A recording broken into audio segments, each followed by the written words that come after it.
Hello everyone and welcome to Backcountry Gear Shed. In this video we'll be taking another look at a survival fanny pack. If you haven't seen my previous video on this subject, this is a minimalist survival fanny pack that I outfitted in my last video. And I've received a lot of great feedback, a lot of comments and good suggestions from viewers of items that should be included in this pack. But as you can see, this pack was pretty full by the time I got everything into it in the last video. So in order to accommodate those suggestions, I needed to move to a larger pack. I ended up settling on this Helicon Tex. This is the Foxtrot MK2 belt bag. It is, I believe, a 5-liter capacity, and it can accommodate a 32-ounce bottle on both sides. So, pretty excited about that.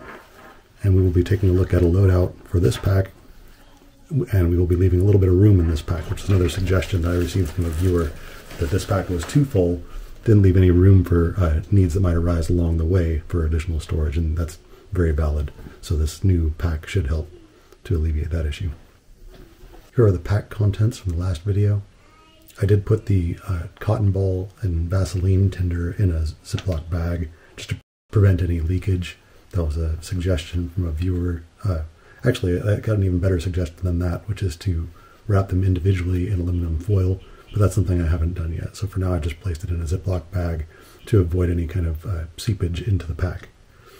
In addition to that, we had the emergency whistle, signal mirror, the Suunto A10 compass, the Princeton Tech 450 lumen headlamp with high, low, and red light functions, the solar-powered and hand-crank flashlight, a ferro rod and striker, paracord, LifeStraw Peak series, Prepared 4X, emergency poncho, emergency thermal blanket, a bandana, Bic lighter with a couple of feet of Gorilla Tape wrapped around it, the Swiss Army knife Huntsman, safety light stick, a basic boo-boo kit first aid kit with band-aids, ointment, just some basics, nitrile gloves, ace bandage.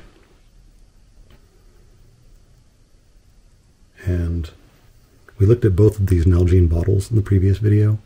We had discussed the weight and the option of choosing either of those effectively in that other pack. In the Helicon Tex pack, we can use both if we want, or you could use two of the plastics, either way. But there is a room for one bottle on each side of the pack, so that should work out well. Now, in addition to these pack contents, we're going to be adding a bunch of new items based on suggestions from viewers. One of those, somebody said to ditch the green bandana and get a orange one.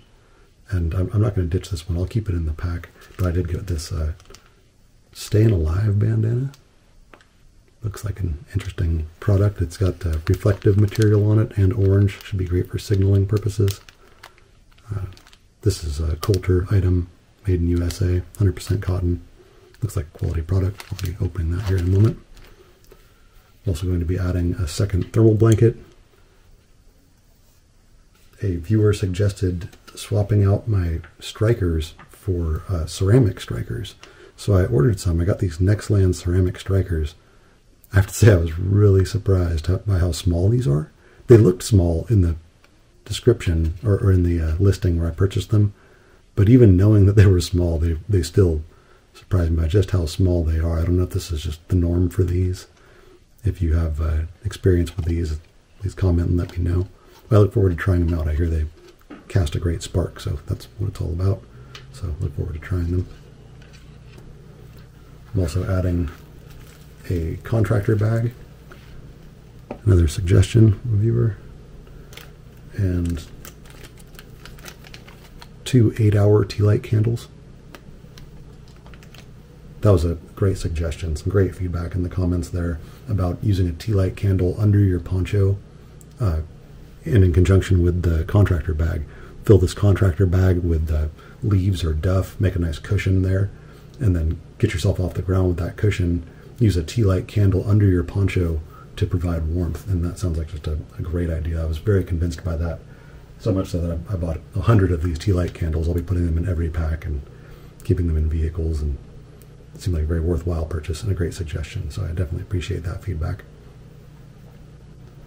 Another viewer recommended gloves, so I'm going to add these Mechanics Impact gloves. Sounds like a good idea. And also with the additional capacity of this pack, I will have room to add a saw. So I'm going to put this Bahco Laplander saw in there. These are great saws. These days, it seems that the silky saws are all the rage among bushcrafters and outdoorsmen. These don't get as much praise, or I don't see them recommended as often as I did a few years ago. But the Bahco Laplander is a great saw and definitely holds its own. One thing I appreciate about it is it's a little bit lighter than a comparable silky saw.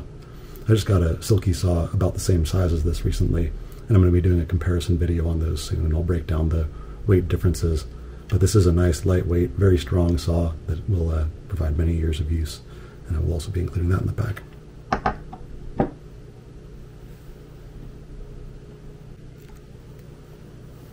Here's a look at the Coulter Staying Alive bandana, now that I've unpackaged it. You can really see that reflective material even from the light behind my camera. And it also has some basic survival principles printed on it.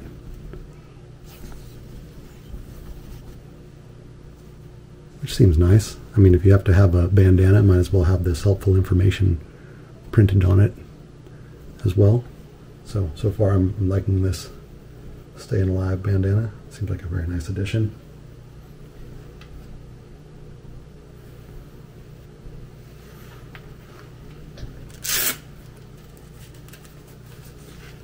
These Impact gloves feel great. These are a size extra large. Fit me very well. Excited about these. Actually, I was just out the other day using a pocket chainsaw, and just because of the kind of unusual way that the handles rub against my hands, I ended up with a kind of nasty blister from it. And afterwards, thought I should have been wearing gloves. So next time, these would be a great thing to have on in that case. Very, very durable feeling gloves. Here's the pack loaded with all that gear. Unfortunately, it is pretty full once again. That was some other feedback that I received from a viewer, was that a flaw with the last pack loadout was that it just didn't have enough room for additional items that you might need to store along the way. And I'd hoped to remedy that with this pack, but this one, like I said, it's pretty full too. Fortunately, it does have some extra capacity on the top here with this little bungee type strap material. And these are compression straps, but this could also be used to attach something down here if needed.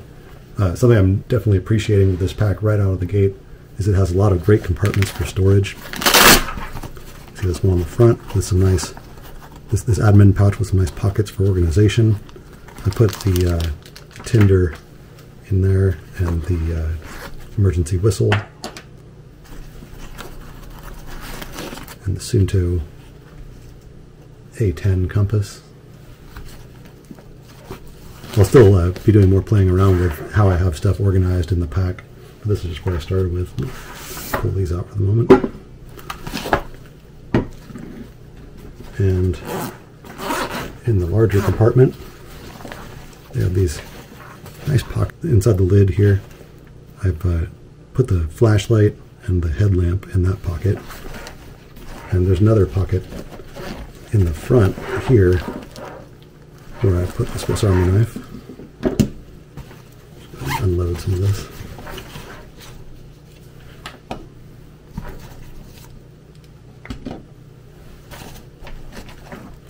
The gloves. Bandanas. First aid kit. The Bahco Laplander saw. Emergency glow stick. Emergency thermal blanket ×2. Emergency thermal poncho. The LifeStraw Peak series. This is a really neat LifeStraw. I showed this in my last video too, but something I really like about it is that you can thread in a water bottle, like a 2 liter or 1 liter plastic water bottle will thread right into that, and you can squeeze water through this filter into a container, which is a very nice feature to have and something that most straw type water filters I've seen don't offer. So it's a very nice selling point on this LifeStraw Peak series. And some 550 paracord.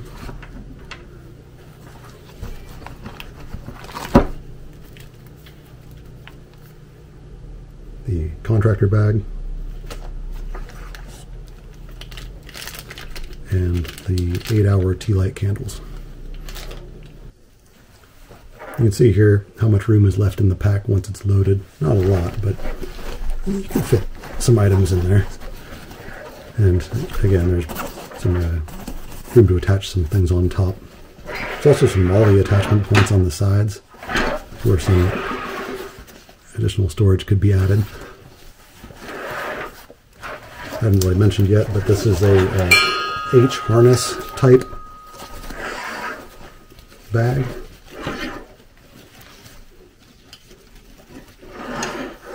So I've only really tried it on so far. I haven't really worn it anywhere, but it feels pretty comfortable from what I can feel so far. I watched a review online, one video in particular, where there were some major complaints about how uncomfortable this pack was, but it was still the closest fit to what I was looking for, so I took a chance on it anyway, and so far it feels pretty good. Pockets are a little bit of a tight fit, but not too bad.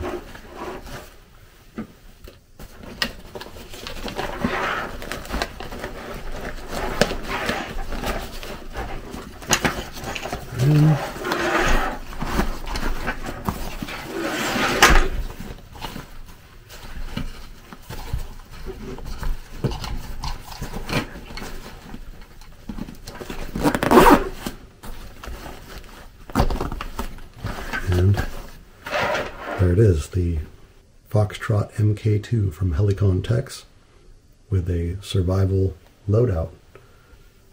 This incorporated every suggestion I received on the previous video, but I expect there will be other things that viewers will notice that I've missed, so I look forward to hearing your suggestions. Please let me know what I can do to improve on this loadout. I also wanted to definitely take a moment to thank everyone who has subscribed, everyone who's engaged with my channel, leaving comments and the great feedback. I mentioned in my last video that I had just reached the 100 subscriber milestone, and I was very excited about that. I was thanking my subscribers, and in the week after I released my last video, I went from 100 subscribers to 200 subscribers, so it's just phenomenal, and I really appreciate that. Thank you very much to everyone who has subscribed. If you haven't already done so, I'd greatly appreciate it if you subscribe to my channel. Thank you for watching.